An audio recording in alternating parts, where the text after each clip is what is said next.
One of the most recognizable faces in all of French history, Napoleon was great at giving commands. This must mean that he was excellent at the imperative mood, which is what you'll be learning in this lesson. What is the imperative mood anyway? The imperative, called l'impératif in French, is a verb mood which is used to give an order, express a desire, make a request, offer advice, or recommend something. And unlike all other French verb tenses, the subject pronoun is not used with the imperative. It is implied. The imperative should already be very familiar to those who speak English. Do you remember some of these? Shut the door, close the window, be quiet, clean your room. Yes, all of these horrible memories that we heard from our teachers and parents are all in the imperative mood. The imperative mood is actually very simple to form, since you do not have a subject pronoun. The first formation we will learn are regular ER verbs, such as parler. In normal conversation, nouns and pronouns are used before the verb. However, as you can see here, the imperative doesn't need a noun or a pronoun. It just says it as it is, just like a command. Here we have tu, nous, and vous, expressed with par, parlons, and parler. The most noteworthy difference in the imperative is the tu form, which does not have an S where it should. It is simply par, without an S.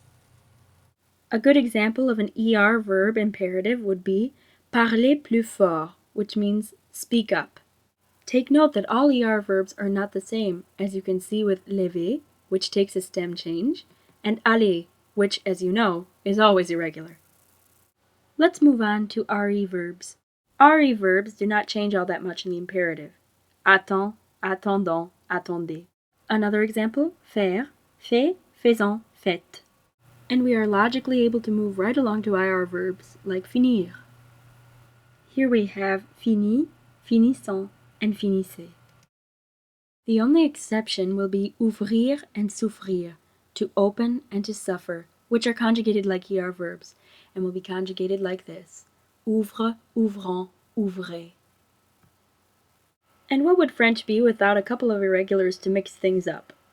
Some examples are avoir, et, ayons, ayez, savoir, sache, sachons, sachez, être, soit, soyons, soyez, and vouloir, veuille and veuillez.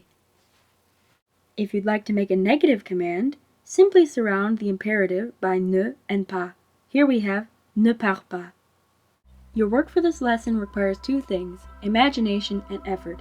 Imagine that you're giving 10 commands to 10 different people. It doesn't matter who, but just use what you've learned in this lesson. And remember, soyez créatifs. Hey, wait a minute. That's an imperative too.